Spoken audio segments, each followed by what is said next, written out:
नमस्कार। आज हम डिकोड करने वाले हैं एक ऐसी फाइनेंशियल रिपोर्ट जिसने मार्केट में काफी बज़ क्रिएट किया है। अर्बन कंपनी के Q4 रिजल्ट्स। अक्सर स्टार्टअप वर्ल्ड में जो ऊपर से दिखता है, कहानी उसके अंदर कुछ और ही होती है। आज हम इन्हीं फाइनेंशियल नंबर्स के जरिए ये पता लगाने की कोशिश करेंगे कि ये जो ग्रोथ का ढिंडोरा पीटा जा रहा है, ये कोई हकीकत है या सिर्फ एक मिराज, यानी एक छलावा। तो सबसे बड़ा सवाल जो इस वक्त सबके दिमाग में है, अर्बन कंपनी का ये क्वार्टर आखिर हिट रहा या पूरी तरह से मिस? क्या उम्मीदों पर खरे उतरे हैं या फिर नंबर्स फेल हो गए? आज जब हम इस बैलेंस शीट को खोलेंगे तो पता चलेगा कि एक ही कंपनी के अंदर दो बिल्कुल अलग कहानियां कैसे एक साथ चल सकती हैं। आइए इस मिस्ट्री को सॉल्व करते हैं। तो शुरुआत करते हैं एक बहुत ही पॉजिटिव नोट के साथ, द रेवेन्यू बूम। अगर टॉप लाइन को देखें तो नंबर्स लगातार ऊपर जा रहे हैं। पिछले साल इसी टाइम फ्रेम में रेवेन्यू 298 करोड़ था। अगले की क्वार्टर में यह बढ़कर 382 करोड़ हो गया और अब इस करंट क्वार्टर में तो इसने 425 करोड़ का आंकड़ा छू लिया है। ये कोई छोटा जंप नहीं है, बल्कि एक बहुत ही सॉलिड और अनडिनाइबल अपवर्ड ट्रेंड है। बिजनेस पक्के तौर पर ग्रो कर रहा है। जरा इस ग्रोथ मोमेंटम के परसेंटेजेस पर गौर कीजिए। साल दर साल यानी ईयर ओवर ईयर देखें तो करीब 42% का मैसिव जंप है, और सिर्फ पिछले क्वार्टर से कंपेयर करें तो भी लगभग 11% की ग्रोथ दिखती है। दोनों ही मैट्रिक्स पर यह मोमेंटम काफी स्ट्रांग है। ये क्लियरली दिखाता है कि सर्विसेज की डिमांड तेजी से बढ़ रही है। और ये 425 करोड़ का नंबर अपने आप में एक बहुत बड़ा माइलस्टोन है। किसी भी ऑपरेशनल स्टार्टअप के लिए एक क्वार्टर में इतना बड़ा रेवेन्यू लाना इस बात का सॉलिड सबूत है कि स्केल अब किस बड़े लेवल पर ऑपरेट कर रहा है।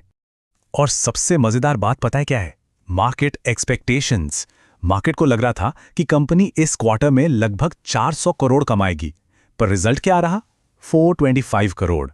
यानी रेवेन्यू ने मार्केट एक्सपेक्टेशंस को ना सिर्फ बीट किया बल्कि काफी आसानी से क्रॉस कर दिया।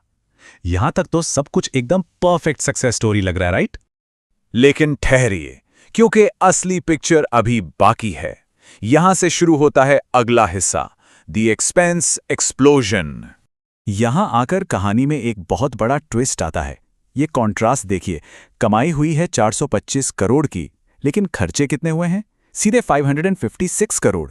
एकदम सिंपल शब्दों में कहें तो पैसा जितना अंदर आ रहा है उससे कहीं ज्यादा स्पीड से बाहर जा रहा है।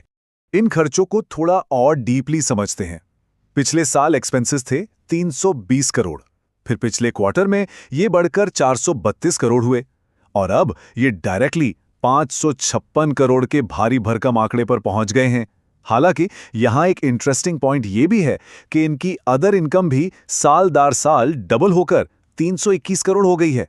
पर रियलिटी ये है कि खर्चे इतने मैसिव हैं कि ये एक्स्ट्रा इनकम भी उस गैप को कवर नहीं कर पा रही। कॉस्ट्स कंप्लीटली बलून आउट हो चुके हैं। और जब खर्चे इस लेवल पर बढ़ते हैं तो उसका सीधा और खतरनाक असर पड़ता है बॉटम लाइन पर। यही हमारा अगला मुद्दा है, द वाइडनिंग लॉसेस। ये चार्ट क्लियरली दिखाता है कि हालत कितनी तेजी से खराब हो रहे हैं। पिछले साल इसी क्वार्टर में सिर्फ 3 करोड़ का लॉस था, बहुत ही माइनर सा फिगर था। पर फिर पिछले क्वार्टर में ये लॉस जंप करके 21 करोड़ पर आ गया, और करंट क्वार्टर में तो हद ही हो गई। ये लॉस एक्सप्लोड होकर सीधे 161 करोड़ पे हो गया है। 3 करोड़ से 161 करोड़ लॉसेस के बढ़ने की ये स्पीड सच में काफी अलार्मिंग है। और अगर इसको मार्केट एस्टिमेट से कंपेयर करें तो मार्केट एक्सपेक्ट कर रहा था कि ज्यादा से ज्यादा 80 करोड़ का लॉस होगा, लेकिन एक्चुअल रियलिटी 161 करोड़ है। मतलब मार्केट एस्टिमेट से लिटरली दोगुना से भी ज्यादा नुकसान। ये हाईलाइट करता है कि सिचुएशन एक्सपेक्टेड लेवल से कहीं ज्यादा बुरी है। अब सवाल उठता है कि अचानक एक क्वार्टर में ऐसा क्या बदला? इसके लिए इस नैरेटिव ट्विस्ट को समझना होगा, the IPO profit mirage. Pre IPO और आज के नंबर्स के बीच का कॉन्ट्रास्ट हैरान करने वाला है। Source data neutrally point out करता है कि आईपीओ आने से ठीक पहले ऑपरेशंस लेवल पर कंपनी लगभग 10 करोड़ के प्रॉफिट में थी, और अब वही ऑपरेशनल मेट्रिक 95 करोड़ के भारी लॉस में जा चुका है। अचानक प्रॉफिट से इतने मैसिव लॉस की तरफ ये रिटर्न कई सवाल खड़े कर रहा है। इस टाइमलाइन को क्लोजली ऑब्जर्व करना जरूरी है। पहला स्टेप, आईपीओ लाने से पहले एक टेम्पररी ऑपरेशनल प्रॉफिट अचीव होता है। दूसरा स्टेप, आईपीओ मार्केट में लॉन्च किया जाता है। और तीसरा स्टेप, जैसे ही आईपीओ का फेज खत्म होता है, नंबर्स तुरंत वापस मैसिव लॉसेस में डाइव कर जाते हैं। फाइनेंशियल एनालिस्ट्स अक्सर इस तरह की कन्वीनियंटली टाइम्ड क्रोनोलॉजी को डीपली स्क्रूटिनाइज करते हैं। और इसी डेटा टाइमलाइन पर बेस करके सोर्स एनालिसिस का ये सीधा ऑब्जर्वेशन सामने आता है कि कंपनी ने आईपीओ लाने के लिए बस प्रॉफिट दिखाया था, उसके बाद से नंबर्स लगातार वीक ही रहे हैं। ये कोई पर्सनल ओपिनियन नहीं है, बल्कि वही पैटर्न है जो डेटा शीट से क्लियरली उभर कर सामने आ रहा है। तो इन सभी बातों का निचोड़ क्या निकलता है? आते हैं फाइनल वर्डिक्ट पर, मिक्स नंबर्स।